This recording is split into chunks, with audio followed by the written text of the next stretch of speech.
जनाब मुहम्मदुर रसूलुल्लाह के बारे में कहा गया कि वो भेजे जाएंगे। और कौन भेजेगा? भगवान। शब्द आया है बाकायदा कल्याण ये कल की पुराण के अंदर बाकायदा ये शब्द आया कि भगवान भेजेगा किसको? आखिरी नबी को। कब आएंगे? प्राय जनेशु घर घर मिली धर्म सत्वैन भगवान अवतृष्यति, भगवान अवतृष्यति, यही बताना है। कब आएंगे? कलयुग में आएंगे। सतयुग गुजर जाएगा, त्रेता युग खत्म हो जाएगा, द्वापर युग भी चला जाएगा। कलयुग जब घोर अंधकार और पाप ताप के घड़े भरने लगेंगे उस जमाने में आएंगे, कलयुग में आएंगे। कलयुग प्राय, कलयुग के कुछ गुजर जाने के बाद जनेशु वो कैसा कलयुग होगा? अंधेरा कैसा होगा? गुनाहों के काम कैसे होंगे? जनेशु घर घर मिली, जब जनता बिल्कुल जानवरों की तरह हो जाएगी, जब जनता बिल्कुल गधों की तरह हो जाएगी। घर घर मिली, जब सारी जनता जानवर बन जाएगी, उनके अंदर इंसानियत नहीं बचेगी, उस जमाने में आएंगे। करोगत प्राय जनेशु घर घर मिली, जब सारी जनता जानवर हैवान बन जाएगी तब आएंगे। अरब के अंदर जनता हैवान बन चुकी थी। अपनी बेटियों को अपने हाथ से गड़ा खोद कर वो गाड़ दिया करते थे जमीन के अंदर। इससे ज्यादा हैवानियत क्या होगी? अपनी बेटी को आज पैदा हुई, 4 साल उसको पाला पोसा बड़ा किया, और जब वो अप्पू अप्पू अम्मी अम्मी कहने लगी, ये लड़की बड़ी होगी तो इसकी शादी होगी, मुझे दामाद बनाना पड़ेगा, इस शर्म की वजह से उसका बाप अपनी बेटी को जंगल में ले जाता, गड्ढा खोदता और अपनी बेटी को कहता इसमें झांको, तुम्हारी अम्मी नजर आ रही है। बेटी उसमें झांकती तो पीछे से धक्का देता और फिर मिट्टी डालकर अपनी उस मासूम बच्ची को जिंदा दफन कर देता, जिंदा बरदोर कर देता। वो बेचारी चीखती रहती, चिल्लाती रहती, अब्बू अब्बू अम्मी अम्मी कहती रहती, लेकिन इस दरिंदा सिफत इंसान को जरा भी रहम नहीं आता। और जब उसकी रूह निकल जाती, जब वो बिल्कुल मर जाती, आखिरी आवाज भी जब उसकी आना बंद हो जाती, तब वो समाज में आता, सोसाइटी में आता और आने के बाद कहता, लोगों आज मैंने अपनी बेटी को जिंदा दफन कर दिया। फिर उसी घर में वो जश्न मनाता और तमाम लोगों को खाना खिलाता, जैसा कि आज उसने बहुत बड़ा कोई कारनामा अंजाम दे दिया हो। अपनी बेटी को अपने हाथों से दफन करने के बाद वो जश्न मनाता है, खाना खिलाता, लोगों को शराब की बोतलें पिलाता है। ये हैवानियत नहीं थी तो और क्या था? ये दरिंदगी नहीं तो और क्या था? ऐसी दरिंदगी थी कि बाप मर गया, पढ़िए ज़ातुल मआद अल्लामा इब्न क़य्यिम की, बाप मर गया, बेटे ने देखा मेरी मां खूबसूरत है, ये कहीं दूसरी शादी ना कर ले, तो बेटा अपनी मां का हाथ पकड़ता, उसको घर से बाहर निकालता और घर से चादर लाता और सब लोगों के सामने कहता, मेरा बाप मर गया, ये मेरी मां है, आज मैंने अपनी चादर अपनी मां के ऊपर डाल दी है। यानी ये इस बात का ऐलान होता था कि अब मेरी मां नहीं रही है, अब ये किसी दूसरे से शादी नहीं कर सकती, मैंने अपनी मां को अपनी पत्नी बना लिया। मेरे भाइयों, इससे ज्यादा दरिंदगी और क्या हो सकती है? इससे ज्यादा हैवानियत और क्या हो सकती है? वो लोग, ये बच्चा जो पैदा हुआ है लड़का, ये बड़े होकर मेरे साथ खाएगा, शराब पिएगा, हमारे लिए खतरा बन जाएगा, इस डर से वो अपनी औलाद को कत्ल कर दिया करते थे। यक़्तुलून अब्नाअहुम, वो अपनी औलाद को कत्ल कर दिया करते थे, बेटों को। बहुत से गरीब घर के लोग, ये लड़का पैदा हुआ है, ओहो, जैसे मैं हरामखोर हूं, कुछ मेहनत नहीं करता, मेरा बेटा भी मेहनत नहीं करेगा, मेरे ऊपर बोझ बनेगा, इसको कहां से खिलाऊंगा? अपने बेटों को मार डालते। कुरान कहता है यक़्तुलून अब्नाअहुम, वो अपनी औलाद को कत्ल कर दिया करते थे। बेटियों को जिंदा दफन कर दिया करते थे। जो अपनी औलाद को कत्ल कर दे वो इंसान हो सकता है? जैसे मछलियां अपने बच्चों को ही खा जाती हैं, समंदर में निकल जाती हैं, ऐसे ये आज के लोग अपनी औलाद को कत्ल कर दिया करते थे, लड़कियों को जिंदा दफन कर दिया करते थे और अपने बाप के मरने के बाद अपनी माँ के ऊपर चादर डालकर उसको अपनी बीवी बना लिया करते थे। इतना घोर अंधकार था उस धरती पर, जब सारी जनता गधों, हैवानों और जानवरों की तरह हो गई, तब अल्लाह ताला ने मोहम्मद रसूलुल्लाह को भेजा, आखिरी नबी। प्राय जनेशु घर मिली धर्मत्राय, तब धर्म की रक्षा करने के लिए एक शब्द का माना कोई पंडित भी नहीं बताएगा। बहुत हिम्मत करके आज पहली बार कई सालों के बाद संस्कृत पढ़ने की जरूरत की है मैंने, वेद पढ़ने की। हालांकि हाई कोर्ट का फाउंडेशन है मेरे ऊपर कि जब तक आपका केस चल रहा है आप हिंदू धर्म पे कुछ नहीं बोलेंगे, ये फाउंडेशन है मेरे ऊपर। लेकिन पता नहीं क्यों बहक गया मैं, चला गया इस तरह। और जब चला है तो चलने दो, देख लिया जाएगा उसको। धर्मत्राय, तब धर्म की रक्षा करने के लिए, सत्वयन और सत्य को नाफिज करने के लिए। ये हिम्मत मेरे इसलिए बढ़ी कि आज तक किसी गैर मुस्लिम ने मेरे ऊपर केस नहीं किया। ये अपनों ने किए हैं, गैरों ने नहीं किए। हमारी तकरीर तो गैर मुस्लिम ज्यादा इंस्टाग्राम में डालते हैं, देखा नहीं वो औरत वाला कितना आया है। जो औरत अपने पति के लिए बनती ठनती नहीं है, संवरती नहीं है, इसको गैर मुस्लिमों ने अपने इंस्टाग्राम पे डाला है। तो मौलाना ने बात तो बहुत अच्छी की है। और इसमें कैसे कैसे लोग एडिट कर रहे हैं, कितनी लड़कियां एडिट कर रही हैं इसको और डाल रही हैं उसको। आज तक इतना सब कुछ बोला मैं, नेताओं के, इनके सबके खिलाफ बोला, लेकिन आज तक किसी बीजेपी के नेता में भी इतनी हिम्मत नहीं हुई कि वो मेरे ऊपर कोई केस कर सके। मेरे ऊपर ये केस ही नहीं है, इनको मालूम है कि कोई दम नहीं है। परेशान मुझे अपनों ने किया है, गैरों ने नहीं किया है। मेरे इज्जत के साथ अपनों ने खेला है, किसी ने चैनलों के जरिए खेला है, किसी ने हसद और जलन में देखा कि इतना आगे क्यों बढ़ गया है। तो हमारे ही इटावे का एक मौलवी हमारी ही जमात से वाबस्ता, उसने देखा कि ये तो इटावे का भी, यूपी का भी प्रेसिडेंट, हम तो अब क्या करें। उसने एक साजिश खड़ी की और आज देख लीजिए बेचारा कंगाल हो गया है, जमीन जायदाद सब बिकने पर उसकी आ गई है। जिसको ऊपर वाले ने मार दिया हो उसको नाम लेकर हम उसको जिंदा नहीं करना चाहते। मेरे भाइयों जरा तसव्वुर करो, मुझे अपनों ने रुस्वा किया था, कोशिश की थी, लेकिन उसको मालूम नहीं वो तो इज्ज़ मंतशा वो तो जिल्ल मंतशा। जिस दिन जेल से बाहर निकले 2000 आदमी हमारे इस्तकबाल के लिए बाहर आए।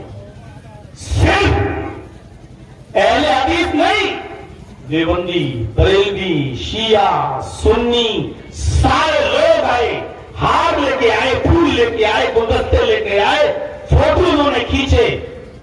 सबको एहसास था ये हमारे विरोधी को भी नहीं मालूम होगा कि इतनी इज्जत मिल जाएगी इसको।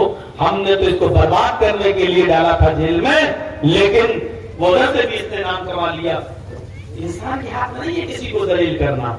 जलील करने वाली जात और इज्जत देने वाली जात अल्लाह रब्बुल आलमीन की है। किसी के कहने से कुछ फर्क नहीं पड़ता। वो तो इज्जु मन तशा व तो जिल्लु मन तशा। अकीदा रखिए। धर्म तराय, तब धर्म की रक्षा करने के लिए, सत्वयन और सत्य को नाफिज करने के लिए भगवान अवतरष्यति, भगवान अवतार भेजेगा।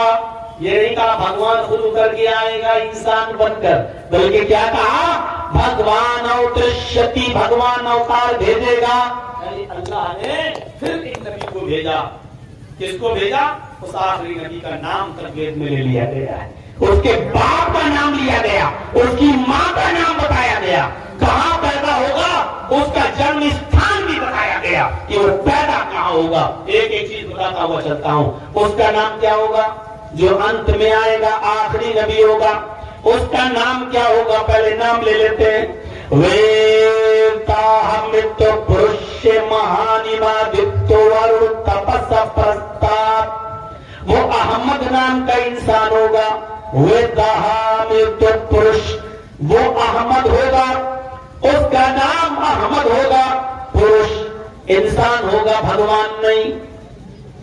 वेदाहमित पुरुष, अहमद नाम का इंसान जन्म लेगा, पुरुषम इंसान होगा। महानिमादित्य, लेकिन इतना महान होगा कि उसके बराबर कोई दूसरा नहीं होगा। अल्लाह के रसूल का नाम अहमद भी था। मोहम्मद और अहमद आपके दो मशहूर नाम हैं। नाम तो कई हैं, अल्लाह के रसूल के कई नाम हैं। अल्लाह के नबी ने खुद फरमाया इन्ना ली अस्माअन, मेरे कई नाम हैं। हाँ, मशहूर नाम अना मोहम्मद, अना अहमद व अना अल-माही, ये मेरे नाम है। मैं मोहम्मद भी हूँ, मैं अहमद भी हूँ, मैं माही भी हूँ, मैं आशिर भी हूँ, मैं आकिब भी हूँ। ये आपने अपने नाम भी गिनाए हैं, ये मशहूर नाम है हमारे। उनमें एक नाम मेरा अहमद भी है। वेदाहमिद पुरुष महानिमादित्य, उसका नाम अहमद होगा, वो इंसान होगा, पुरुष इंसान होगा। महानिमादित, इतना बड़ा महान पुरुष होगा कि उसके बराबर कोई दूसरा नहीं होगा। वरुण तपसा, ईश्वर का, अल्लाह का बहुत ही ज्यादा नाम लेने वाला होगा।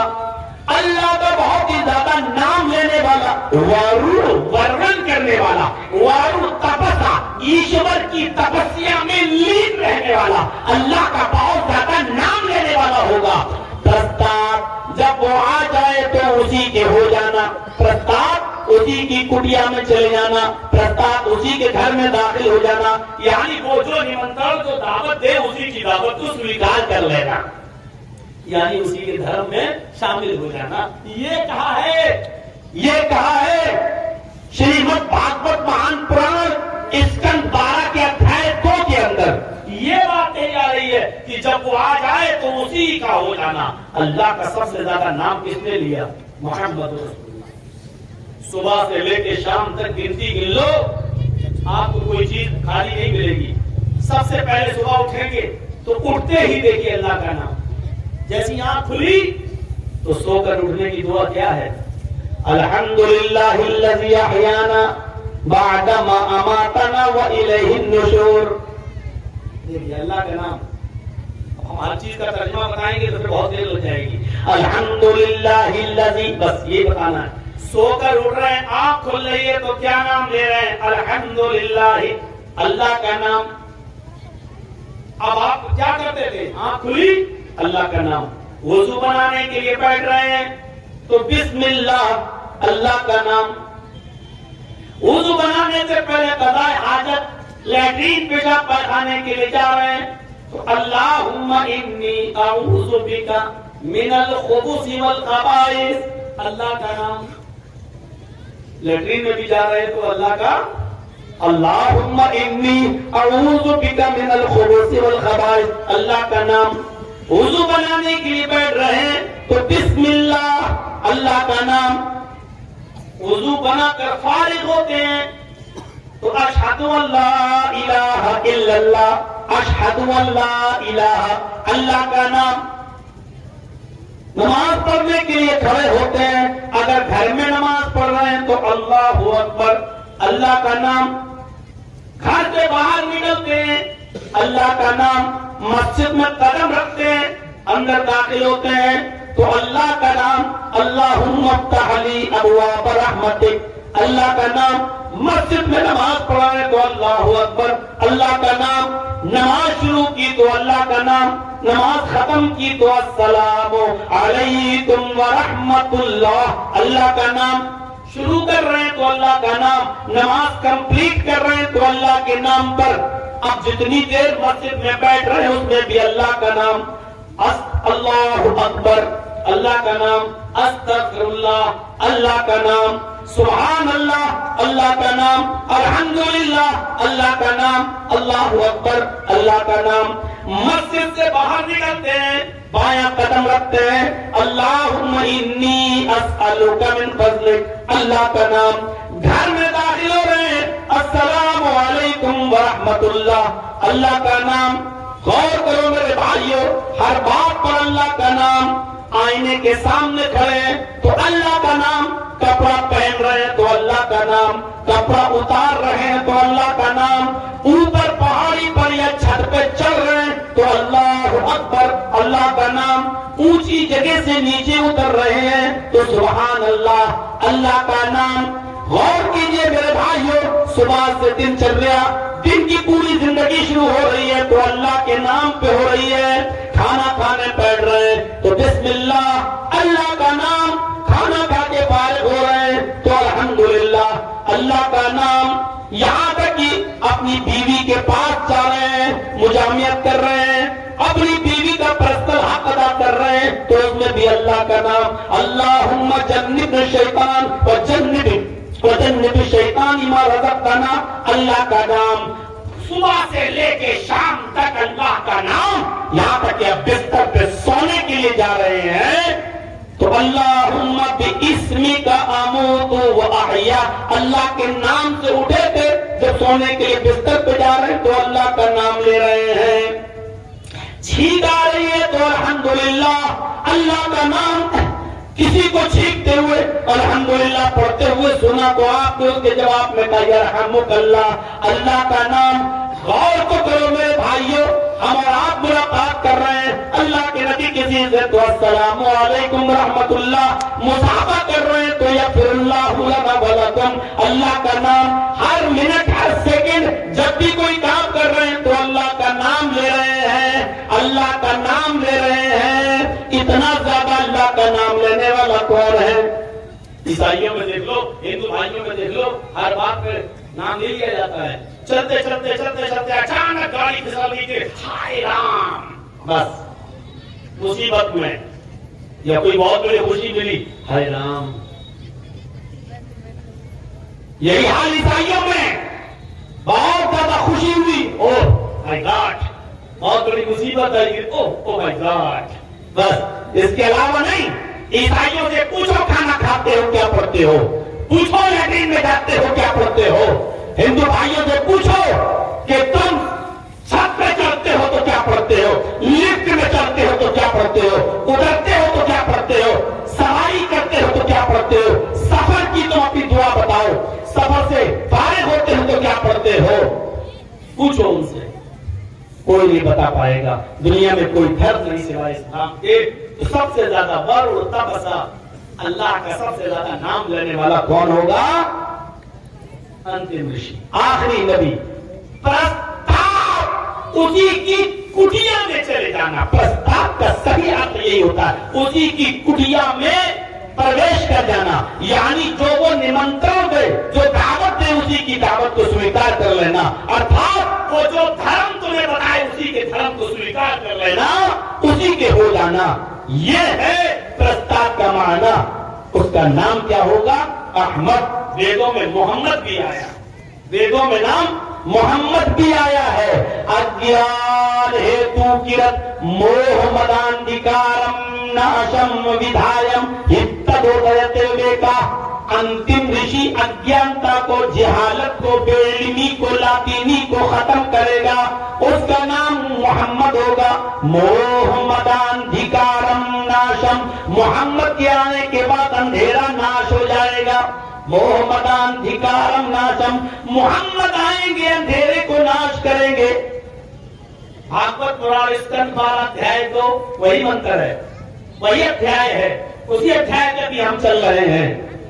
अज्ञान हेतु किरत मोह मदांधिकारम नाशम, मोहम्मद आएंगे अंधेरे को नाश कर देंगे। विधायम हितदो, सबका हितकारी बनकर आएंगे। मुसलमानों ही के लिए नहीं होंगे, हितदो, सबके हितकारी होंगे। जैसे सूरज की रोशनी सबके घरों में आती है, हिंदू मुस्लिम सिख ईसाई कुछ नहीं देखती, वो सबके घरों में, सबके खेतों में पहुंचती है। इसी तरीके से मोहम्मद रसूलुल्लाह जो शिक्षा, जो तालीम लेकर आएंगे वो सबके लिए होगी। हितदो, वो सबके लिए हिदायत बनकर आएंगे, सबके हितकारी होंगे। अपने इल्म से, अपनी शिक्षा से सबको लाभ पहुंचाएंगे। नाम क्या होगा? मोहम्मद होगा। संग्राम पुराण 18 पुराणों में एक पुराण का नाम है संग्राम पुराण। संग्राम पुराण के अंदर कुछ मंत्र लिखे हैं, उन मंत्रों का हिंदी में तर्जमा किया है तुलसीदास जी ने। तुलसीदास जी ने तो संग्राम पुराण के 12वें अध्याय में जो तुलसीदास जी ने तर्जमा किया है, उस तर्जमे को सुनिए। उसमें मोहम्मद का नाम किस तरीके से आया। यहाँ पक्षपात कुछ न राखू, वेद पुराण सत सत भाकू, देश अरब भारत लता सहाय, सोतियल भरम तो सुनो भगुराए, राजनीति भव्य प्रीति दिखावे, अपना मत सबको समझावे, तब जब तक मत्ती कोया, जब तक मत्ती कोया, बिना महामद पार न होया। ये संग्राम पुराण के संस्कृत से हिंदी अनुवाद किया है तुलसीदास जी ने, और इस अनुवाद को मैं भारत की धरती पर पढ़ रहा हूं, और इस कंडीशन में पढ़ रहा हूं कि मैं विदेश नहीं जा सकता। मैं इस कंडीशन में पढ़ रहा हूं कि मेरा पासपोर्ट भी अभी मेरे पास नहीं है। मुझसे मेरा पासपोर्ट भी ले लिया गया है ताकि आप मुकदमे का सामना करें और कहीं इंडिया छोड़ के भाग न जाएं। सोचिए, इस कंडीशन में मैं ये मंत्र पढ़ रहा हूं। अगर हमने कोई गलत मंत्र पढ़ा है तो हिंदू भाइयों को पूरी आजादी है, वो चाहे तो केस कर सकते हैं, वो चाहे तो मुकदमा दायर कर सकते हैं, क्योंकि तुम मुझ पर पाबंदी लगा सकते हो, अपनी किताबों पर पाबंदी नहीं लगाओगे। तुम्हारी किताब में आज भी ये लिखा हुआ है। इस कंडीशन में मैंने ये मंत्र पढ़े आपके साथ। तो सोचिए तुलसीदास जी क्या कह रहे हैं, यहां पक्षपात कुछ ना राखो, आज मैं किसी का पक्षपात नहीं करूंगा, आज मैं किसी की तरफ नहीं बोलूंगा। वेद पुराण सत सत भाकू, वेदों में और पुराणों में जो कुछ भी लिखा है बिल्कुल सच सच बताऊंगा। बेटा बैठ जाओ, पेशाब करना हो तो यही कर लो, परमिशन दे रहा हूं, लेकिन उठो नहीं, सामने से मत उठिए। इधर उधर से जा सकते हो लेकिन सामने से नहीं, डिस्टर्ब होता है, मैं भूल जाता हूं। यहां पक्षपात कुछ न राखूं, आज मैं किसी का पक्षपात नहीं करूंगा। कौन कह रहा है? तुलसीदास जी। क्या कह रहे हैं? वेद पुराण सत सत भागू, वेदों में और पुराणों में जो कुछ लिखा है बिल्कुल सच सच बताऊंगा। क्या लिखा है वेदों पुराणों में? तुलसीदास जी कह रहे हैं। संस्था कमेटी वालों, ये टाइम हमें 8 बजे मिलना चाहिए था, तब हिंदू भाई होते हैं। वेदों के मंत्र मुसलमानों को सुनाने से कोई फायदा है नहीं। इनको सुना के हमें क्या मिल जाएगा? जिनको सुनाना चाहिए वो पब्लिक आप हमें देते नहीं हो, और टाइम तब देते हो जब वो बेचारे घोड़ा बेच के सो रहे होते, और लिखते हो चतुर्वेदी। 1000 बार मना कर चुका हूं कि मत लिखो, मैं चतुर्वेदी नहीं हूं, मानते नहीं हो। आज के स्टार में भी लिखा होगा, मैंने देखा नहीं है, लेकिन मेरा दिल कह रहा लिखा होगा। नहीं था, अल्लाह का शुक्र है। इसको तो मुझे अपने फेसबुक आईडी पर डालना चाहिए था। चतुर्वेदी वाला मैं डालता ही नहीं हूं, जिसमें चतुर्वेदी कोई लिख देता मैं डालता ही नहीं। इसलिए नहीं डालता हूं कि ये मेरे मना करने के बावजूद जब नहीं मानते हो तो क्या फायदा। तो मेरे भाइयों सुनिए, क्या कहा तुलसीदास जी ने? यहां पक्षपात कुछ न रखूं, किसी की तरफदारी नहीं करूंगा मैं आज। वेद पुराण सत्तर भागू, वेदों में पुराणों में जो कुछ लिखा है बिल्कुल सही सही बताऊंगा। क्या लिखा है वेदों पुराणों में? तुलसीदास जी कह रहे हैं, देश अरब भारत लता सहाय, अरब देश, अरब कंट्री 14वीं रात के चांद की तरह चमकेगा। देश अरब, ये अरब का शब्द भी मौजूद है। तुलसीदास जी ने संग्राम पुराण का जो हिंदी तर्जुमा किया है उसके अंदर, यानी संग्राम पुराण में अरब का शब्द भी मौजूद है। देश अरब भारत लता सहाय, अरब देश 14वीं रात के चांद की तरह चमकेगा। सोतियल भरंगत सुनो खबराए, उसमें अनहोनी बातों को दिखाने वाला आएगा। देखिए यहां भी नाम नहीं आया, सिर्फ इतना बताया अनहोनी बातें, यानी जो दूसरों से ना हो सके वो करके दिखाएगा। इसका मतलब है जो काम हमसे ना हो वो अरब के अंदर आने वाला आखिरी नबी करके दिखाएगा, यानी मौजिज़े दिखाएगा। अनहोनी बातों का मतलब चमत्कार। भागलता सहाय सोतियल भरंगत सुनो घबराए, वो अनहोनी बातें चमत्कार दिखाएगा। चमत्कार का मतलब उंगली का इशारा किया, चांद के 2 टुकड़े हो गए। अबू जहल मुट्ठी में कंकरियां लेके आया, बताओ मेरी मुट्ठी में क्या है, अगर तुम बता दोगे तो मैं तुम्हें मान लूंगा कि तुम नबी हो। और अल्लाह के नबी ने कहा कि मुझसे क्या पूछते हो, अपनी मुट्ठी कान में लगा ले, तेरी मुट्ठी में जो कंकरियां हैं वो मेरा कलमा पढ़ रही हैं। देखिए कंकरियां बता दीजिए, अपनी मुट्ठी कान में लगा, तेरी मुट्ठी में जो कंकरियां बंद हैं वो मेरा कलमा पढ़ रही हैं। अबू जहल ने जब वो मुट्ठी कान में लगाई तो कंकरियों से आवाज आ रही है, अशहदु अल्ला इलाहा इल्लल्लाह व अशहदु अन्ना मुहम्मदन अब्दुहु व रसूलुहु। तो वो चांद के 2 टुकड़े चमत्कार दिखाने वाला होगा। चमत्कार दिखाए हैं मुहम्मदुर रसूलुल्लाह सल्लल्लाहु अलैहि वसल्लम। तो अनहोनी बातों को दिखाएगा। राजनीति भव्य प्रीति दिखावे, राजनीति करेगा, परिस्थितियों के मुताबिक, हालात के मुताबिक वो अपना मत लोगों को समझाएगा। राजनीति भव्य प्रीति दिखावे, वो अपना मत राजनीति के साथ अपना मत रखेगा, परिस्थितियों के मुताबिक, परिस्थितियों के अनुसार, यानी सख्ती की जगह सख्ती करेगा और नरमी की जगह वो नरमी करेगा। सुन लिया, नरमी भी करेगा और सख्ती भी करेगा। सख्ती की जरूरत होगी तो सख्ती करेगा और नरमी की जगह नरमी भी करेगा। अल्लाह के रसूल ने सख्ती की जगह सख्ती की और नरमी की जगह नरमी।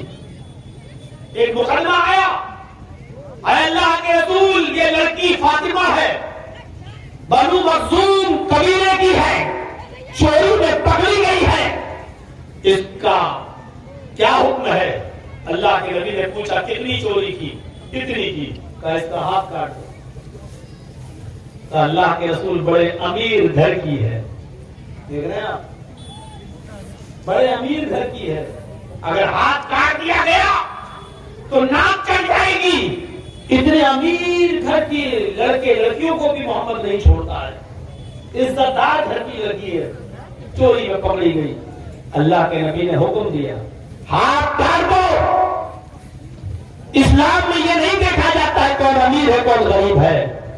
पहले जमाने के लोग इसीलिए बर्बाद हुए हैं कि जब उनके अमीर जुर्म करते थे छोड़ दिया जाता था, और जब गरीब कोई जुर्म करते थे तो उनको सजा दी जाती थी। इसलिए पहले जमाने के लोग बर्बाद हुए हैं। हमारे मजहब में ये नहीं होगा, अमीर हो या गरीब, जुर्म किया है तो सजा मिलना है, हाथ काट दो। हाथ काट दिया गया, इतनी सख्ती दिखाई आपने, और हाथ काटा तो क्या कहा, लौअन्ना फातिमा बिन्त मुहम्मद सरकत लक़ता तो यदहा। लोगों, ये तो कबीले बनु मखजूम की लड़की थी जिसका हाथ मैंने काटने का हुक्म दे दिया। अगर उस फातिमा की जगह पर मेरी अपनी बेटी होती, मोहम्मद की अपनी लफ्ते जिगर होती, वल्लाहि लौ अन्ना फातिमा बिन्त मुहम्मद सरकत, अल्लाह की कसम अगर मेरी बेटी मोहम्मद की बेटी फातिमा भी चोरी करती और पकड़ी जाती, लक़ता तो यदहा, तो मैं अपनी बेटी का हाथ भी काट डालता। इतनी सख्ती किया, सख्ती से भी समझाया और नरमी भी बहुत की, नरमी भी की। और नरमी की तो ऐसी नरमी की कि आप और आपके सहाबा जब उम्रे की गरज से आए तो मक्के में नहीं गए, क्योंकि मक्के वालों ने ऐलान कर दिया था कि अगर मोहम्मद और उनके साथी मक्के में आएंगे तो कत्ल कर दिया जाएगा। मदीने से मक्का पहुंच रहे हैं, लेकिन हुदैबिया के मकाम पर रुक जाते हैं। सुलह होती है, उस सुलह में जालिमाना शर्तें लगाई जाती हैं। आप उन तमाम जालिमाना शर्तों को मानते हैं। नरमी देखिए कितनी है। आपसे कहा गया इस साल आपको उम्रा नहीं करने दिया जाएगा, वापस जाओ, मक्के में नहीं घुसने दिया जाएगा। हाँ, अगली साल आप आ सकते हैं। आपने कहा मुझे तुम्हारी शर्त मंजूर है। कहा अगले साल आप आ सकते हैं, लेकिन 3 दिन से ज्यादा आपको मक्के में नहीं रहने दिया जाएगा। आपने कहा मुझे तुम्हारी ये शर्त भी मंजूर है। आए मोहम्मद, अगले साल जब आप और आपके सहाबा मक्के में आएंगे उम्रे के लिए, तो अपनी तलवार मियान में रखेंगे, हमारे आदमी खुली हुई तलवार लेकर घूमेंगे। आपने कहा मुझे तुम्हारी ये शर्त भी मंजूर है। फिर कहा गया आए मोहम्मद, हमारा कोई आदमी मक्के से अगर मदीने आएगा और तुमने उसको पकड़ लिया तो हमारे आदमी को वापस करना पड़ेगा, लेकिन आपका कोई आदमी मदीने से अगर मक्के में पकड़ा गया तो हम वापस नहीं करेंगे। देख रहे हैं सर, हमारे आदमी को आप वापस करेंगे, लेकिन आपके आदमी को हम वापस नहीं करेंगे। आपने कहा मुझे तुम्हारी ये शर्त भी मंजूर है। ऐसी नरमी से भी आपने फैसला किया। राजनीति भव्य प्रीति दिखावे, वो राजनीति करेगा, लेकिन वो सख्ती की जगह सख्ती करेगा और नरमी की जगह नरमी करेगा। आपन मत सबका समझावे, वो अपना धर्म के बारे में सबको समझाएगा। आपने नरमी भी की और सख्ती भी की। सख्ती की तो इतनी कि कबीर बनु मखसूम की लड़की का हाथ काट डाला और यहाँ तक कहा कि उसकी जगह पर मेरी बेटी होती तो मैं उसका भी हाथ काट डालता। और नरमी की तो इतनी कि अल्लाह के रसूल की बेटी ज़ैनब हमल है, पेट में बच्चा है पेट में, और वो मक्के से मदीने की तरफ जा रही हैं और दुश्मन ने तीर मारा जिसका नाम हिवार इब्न असवद है। उसने ऊँटनी को तीर मारना चाहा कि ऊँटनी को जख्मी कर दें और ज़ैनब को और अली को पकड़ लें और उनको कैद कर लें, लेकिन हिवार इब्न असवद का तीर चूक जाता है और वो तीर हजरत ज़ैनब के पेट में लगता है। पेट फट जाता है, ज़ैनब का हमल साकित हो जाता है, पेट में जो बच्चा है वो जमीन पर गिर जाता है। ज़ैनब बेहोश हो जाती है, उनको किसी तरीके से संभाला गया और मदीना लाया गया। जब हजरत ज़ैनब को इस बात का पता चला कि आपके पेट का हमल गिर गया, बच्चा मर गया, हमल साबित हो गया, तो इस सदमे को वो बर्दाश्त नहीं कर सकी और उनका इंतकाल हो जाता है। अल्लाह के नबी जब हजरत ज़ैनब को मिट्टी दे रहे थे, अल्लाह के नबी जब हजरत ज़ैनब को दफना रहे थे, तो आपकी आंखों में आंसू थे। सहाबा ने पूछा अल्लाह के नबी आप रो रहे हैं, आपकी आंखों में आंसू हैं? आपने फरमाया ये फर्ते मोहब्बत के आंसू हैं जो अल्लाह ने अपनी औलाद के सिलसिले में हर बाप के दिल में डाल रखे हैं। ये मेरी वो बेटी है ज़ैनब जो मेरे लिए बहुत सताई गई है, जो मेरे लिए बड़ी माने खाई है, यहाँ तक कि ज़ैनब के पेट में तीर तक लग गया है, बच्चा इसके पेट का गिर गया है, इसको पता चला तो इस सदमे से इंतकाल कर गई है। आज इस्लाम के रास्ते पर, मेरे रास्ते पर मेरी बेटी ज़ैनब ने अपनी जान भी दे दी, जान भी दे दी। और मदीना 10 साल रहने के बाद जब अल्लाह के रसूल ने मक्के पर फातिहाना जब दाखिला किया और जब मक्के को पूरे अपने अंडर में ले लिया 10 साल के बाद, तो आपने कहा आओ माफी मांगो अपने जुर्मों की। कौन है जिसने हमारे ऊपर जुर्म किए हैं? आज हम उनको माफ करने के लिए तैयार हैं। एक एक करके लोग आते गए और आप माफ करते गए सबको, लेकिन अपनी गलती बताते गए। आपने सबको माफ कर दिया। हिंदा सामने आई, आपने कहा हिंदा तेरा नाम याद है, तू वही है जिसने मेरे चचा हमला का कत्ल किया था, पेट फाड़ा था, कलेजा निकाला था और चबाने की कोशिश की थी। फरमाया हाँ। हिंदा जा, मैंने तुझे भी माफ कर दिया, लेकिन हिंदा तू मेरे सामने मत आना। माफ तो कर दिया, तुझे बख्श तो दिया, छोड़ तो दिया, लेकिन आइंदा मेरे सामने मत आना। हिंदा जब भी तू मेरे सामने आएगी, मेरे चचा का चेहरा मेरे सामने आ जाएगा, मुझे अपने चचा की तरफ की हुई लाश याद आ जाएगी, इसलिए मेरे सामने मत आया करना। हिंदा को माफ किया। पीछे एक और शख्स खड़ा है, नाम है उसका हिमार इब्न असवद। आपने पूछा तुम्हारा जुर्म क्या है? कहा अल्लाह के नबी माफ कर दीजिए, अगर मेरा जुर्म सुनेंगे तो आप बौखला जाएंगे, आपके खून में गर्मी आ जाएगी। आपने बताया नहीं, सबको माफ कर रहा हूं, तुम्हें भी माफ किया जाएगा, लेकिन ये तो बताओ कि तुम हो कौन? उसने अपना नाम बताया कि मैं हिमार इब्न असवद हूं और आपकी बेटी ज़ैनब का कातिल हूं। वो तीर मैंने ही मारा था और वो तीर हज़रत ज़ैनब के पेट में लगा था, पेट फट गया था, बच्चा जमीन के ऊपर गिर गया था।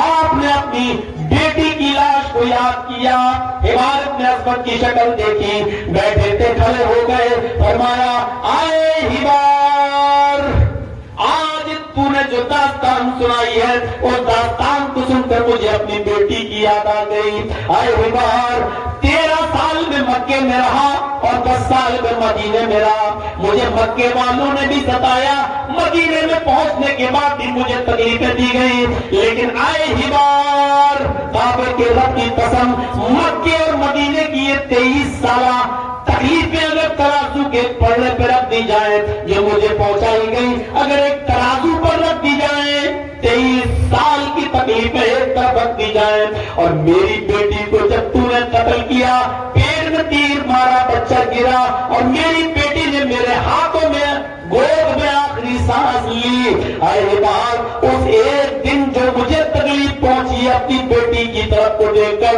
अपनी बेटी की तकलीफ को देखकर, अगर वो एक तकलीफ तराजू के पलड़े पर रख दी जाए तो आए बार, और एक दिन की तकलीफ 23 साल की तकलीफों से भारी बैठेगी। वो एक दिन की तकलीफ 23 साल की तकलीफों पर भारी होगी। अरे बार, लेकिन तूने मेरी चौखट पर आकर माफी का सवाल किया है, जा जा जा, अरे बार, मैंने तुझे भी माफ कर दिया है। अरे मेरी बेटी के कातिल, मैंने तुझे भी छोड़ दिया है, जा जा, मैंने तुझे भी माफ कर दिया है। नरमी दिखाई तो ऐसी नरमी दिखाई तो सख्ती की जगह सख्ती और नरमी की जगह नरमी, ये सिफत मोहम्मद रसूलुल्लाह सल्लल्लाहु अलैहि वसल्लम के अंदर थे। इसी को तुलसीदास जी कह रहे हैं, राजनीति भव्य प्रीति दिखावे, आपन मत सबका समझावे। वो राजनीति करेगा, सख्ती भी करेगा, नरमी भी करेगा, सख्ती के साथ सख्ती से पेश आएगा और नरमी की जगह नरमी करेगा। मैंने दोनों मिसालें आपको दे दी। जब तक मद्दी कोया बिना महामद पार न होया, जब तक मद्दी कोया, मद मानी मीठी और कोया मानी आवाज। संस्कृत का शब्द देखिए, मद मानी मीठी और कोया मानी आवाज। जब तक मीठी आवाज बाकी रहेगी, इशारा है कुरान की तरफ, जब तक सुरीली आवाज बाकी रहेगी, यानी जब तक कुरान बाकी रहेगा, बिना मोहम्मद पार न होया, उस वक्त तक बगैर मोहम्मद के कोई पार नहीं हो सकता। यानी कुरान पर कैसे अमल किया जाए ये मोहम्मद रसूलुल्लाह बताएंगे।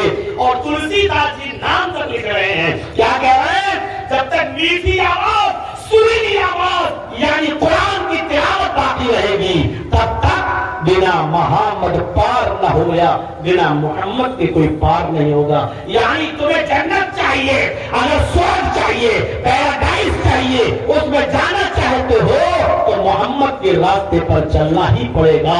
ये तुलसीदास जी लिख रहे हैं। मेरे भाइयों, यहां से इसलिए मैंने कहा वो सबके नबी है। हिंदू भाइयों, मेरी नहीं मानते हो मत मानो, कम से कम अपनी किताबों को तो देख लो, पढ़ लो।